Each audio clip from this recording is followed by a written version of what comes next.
At some point, you've got to be self-aware enough to know that you screwed up when one of your former actors, your former stars, is saying they will not come back to your show unless you are fired. And that is what Christopher Eccleston is saying about RTD, Russell T. Davies. Welcome back to Words of Paradise. I'm your host, Leon Idle, and for those of you who are down in the dumps about how Doctor Who has been going as of late, then maybe this article will make you feel good, and we're going to talk about it. Before we do, hit that subscribe button. We're literally maybe about 10 away from the 2,000 subscriber mark, and videos like these are the only way to keep nerd culture going forward unaffected by political biases on both sides. So hit the button, let's get to 2,000. Christopher Eccleston brutally criticizes his Doctor Who showrunner Russell T. Davies for mess of a show. And this is, again, it's a recent article. This is just from yesterday, December 12th. Now, is this from the Direct? The Direct, to my knowledge, I don't remember really them having any sort of ideological bend one way or the other. I've seen them cover things from both angles,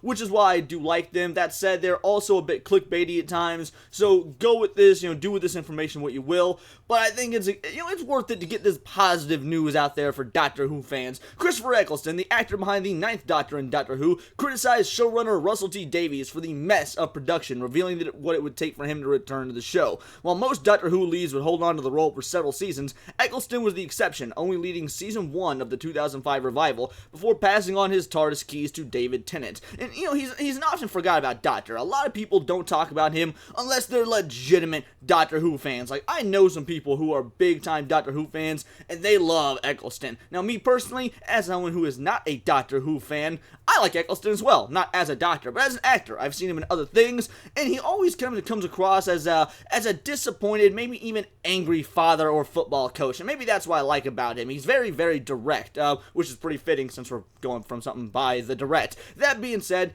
I like Christopher Eccleston, but you guys know I'm not a Doctor Who fan, and the reason I'm covering all this Doctor Who news, it's probably the second or third time I've talked about it, is because I want Doctor Who fans to be happy. Why I don't like Doctor Who myself, I don't want Doctor Who fans to go through what many of us who are fans of Star Wars have gone through, or Marvel, what we've gone through. Doctor Who is just as sacred and just as part of the nerd pantheon as any of these other, IPs out there that many of us has grown up with, and to see Doctor Who bastardized time and time again, while it doesn't bother me on a personal level because I have no attachment to the character or the IP, I do have many friends who do. In fact, many of the people in the same YouTube sphere that I roll with that I consider friends are British, and they love Doctor Who, and they are distraught about what's been going on. So yes, I'm going to continue to cover Doctor Who when new information arises, because my British brothers and sisters deserve better. They don't deserve what's been happening to Doctor Who, and by gone it, I'm going to go ahead and make sure the message is out there. His exit from the show was announced by the BBC just days after his first episode premiered in March 2005, stating a supposed fear of becoming typecast as the reason.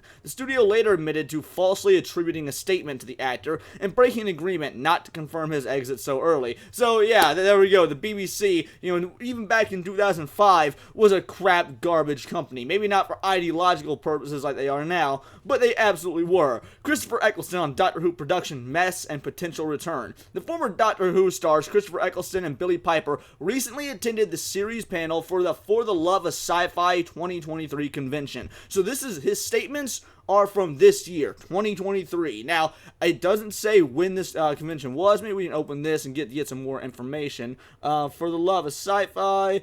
Well, this was uploaded to YouTube 2 days ago, so I imagine it's probably pretty recent. When asked what it would take to bring him back to Doctor Who, Eccleston stated the BBC would have to sack showrunner Russell T. Davies, executive producers Julie Gardner and Jane Tranter, and producer Phil Collinson. Sack Russell T. Davies, sack Jane Tranter, sack Phil Collinson, sack Julie Gardner, and I'll come back. Can you arrange that? Dude sounds pretty pissed. He doesn't sound like a very happy camper. And you know what? I can understand why. When you're watching Doctor Who, I've seen plenty upon plenty of Doctor Who fans in the modern day just feel destroyed by what the show has become. We had to see David Tennant, and by we, I mean the idiots that watched it thinking maybe there was something good coming of it. Not we as in myself, because, look, I didn't care. But you guys had to see David Tennant birth a gay black doctor from his dick, and then pretend that there's not some sort of agenda behind that? I mean, you gotta be kidding me. At this point, it is literally, not only is it a shadow of its former self, I was gonna say it's a comedy, but Doctor Who was always kind of a comedy.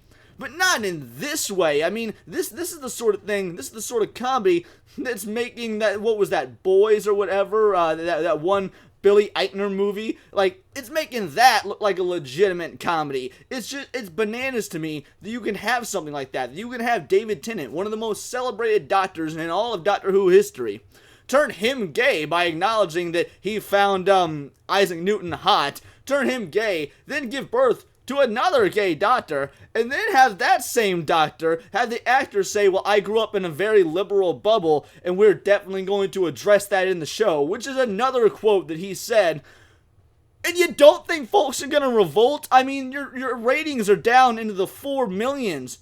You guys have had 16 millions, 12 and 16s of millions before in your ratings, and you're down into the 4 millions and not acting like that's good? No, I think Eccleston here has a point. Sack Russell T. Davies, sack Jane Tranter, sack Phil Collinson, and sack anyone who is making Doctor Who a political nightmare and only have these sort of ideological messages and lessons rather than actually just making a good show. I don't think anybody would have cared if your new doctor was gay or black or whatever, for example, if you didn't inject all the politics into it. But here you go. You've got David Tennant getting scolded about pronouns, and then you've got Eccleston saying, yeah, I'm not coming back. Not with a 10-foot pole if this is the way things are going to be ran.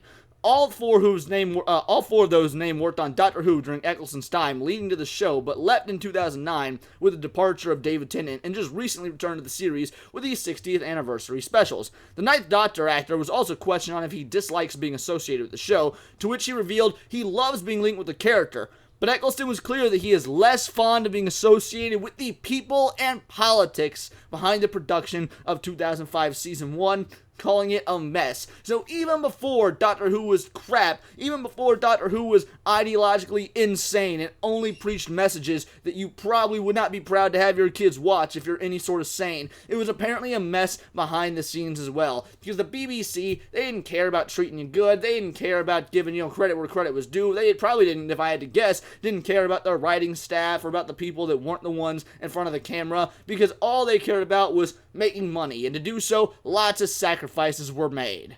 He goes on to say, not at all, I love being associated, just don't like being associated with those people and the politics that went on in the first place. The first series was a mess, and it wasn't to do with me or Billy, it was to do with the people who were supposed to make it, and it was a mess. You know, the first series, nobody wants to know. The BBC were like, we're going to keep a big distance from this. And then as soon as it was a success, they were all up close going, I was responsible for that. But they were all like at a distance, like this is a folly. Eccleston's folly, Piper's folly, Russell T. Davies' folly. And then when it worked, suddenly, oh yeah, I worked on that. They wouldn't come anywhere near us, and then they jump on the bandwagon. Those kinds of politics I'm not very good at handling. I can't swallow that shit. It sounds like the BBC and the higher-ups of the BBC were like a cheerleader, you know, a popular cheerleader, when you're working on a group project. You, as the hard-working nerd, kind of, you do all the work, and then they take the credit for it at the end when you gotta do the class presentation. Like, absolutely, I'm pretty sure plenty of people watching my videos, you've been there before, and if you haven't, man, look, it turned me into a strong person. What are you doing with your life? But no, like, jokes aside, I can't blame the guy for not being happy with the BBC or for not caring about the politics or for actually actively hating the politics behind the scenes. I have heard some nightmare stories about what it was like to work on Doctor Who behind the scenes. Again, just from friends that actually follow Doctor Who that are very into it. And you guys are probably asking yourselves, Leon, for someone that doesn't like Doctor Who, why do you tend to know so much about Doctor Who? Well, because when my friends are passionate about something and they talk about something that I don't care about, I still enjoy it. I like seeing people talk about things they're passionate about, as long as it's as long as it's not something, criminal, like bank robberies. Like, okay, if you're passionate about bank robberies, I don't want to know every single detail about how you robbed the Great Southern. I mean, that would make me an accessory. But if you're really passionate about something I don't like My Little Pony or Doctor Who, and you want to talk about it, I would love to listen, because seeing people get all passionate, it's a nice feeling, it gives you hope for nerd culture. So yeah, I've heard a lot of crap about how the production for Doctor Who in the early seasons of the revival that is, was a nightmare. I did not realize it was so bad to the point to where even one of the main actor, didn't want to come back to the show because he had no faith in the individuals behind it. And that is pretty incredible. Speaking with the Radio Times in 2018, Eccleston penned his exit and fallout with the series' top creatives, saying their relationship broke down irreparably. early in production due to the lack of faith on both sides. My relationship with the three immediate superiors, the showrunner, which would be RTD, Russell T. Davies, the one that's running the show now, the producer and co-producer, broke down irreparably during the first block of filming, and it never recovered. They lost trust in me, and I lost faith and trust and belief in them. And at this point, this is 2005. This is way before the emergence of today's, like woke culture and whatnot. So this lends me to believe the dude's just a moron, or maybe even a bad person. Maybe he could be both. But it doesn't really matter if in 2005 RTD was a bad person, or bad at his job, or just an idiot, or whatever it goes. What matters is you've got some individuals that are speaking up. You've got Christopher Eccleston, the Ninth Doctor, saying that he is not gonna come back as long as all these individuals are involved. And do you really think it's because he's holding on to a grudge from 2005?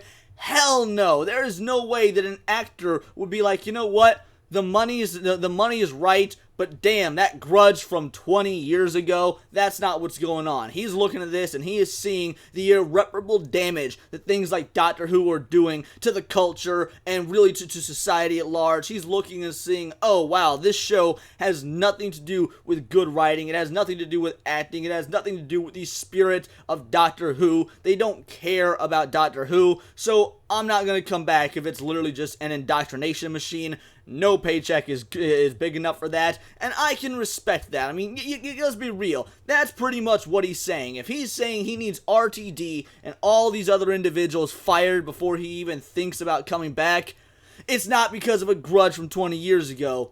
It's absolutely because of the politics, which he even said he's not a fan of playing those sorts of games. Now, granted, he said that in regards to the way the show was being ran in 2005, but if that's how the show was being ran in 2005, imagine how it's being ran in 2023. I can only imagine the politics have gotten far worse and far more literal, and once again, I think Eccleston is smart enough to know that. But those are just my opinions. I want to know yours in the comments down below, or let me know on X, where you can find me at BoltTheWord. And please do subscribe. I am a nerdy news channel. I cover nerdy news almost every day. Not always about Doctor Who or sci-fi in general, but anime, movies, music, video games, you name it. Check me out on Instagram at wordsofparadise_Leon, and it's all here in the nerdosphere. This has been Words of Paradise.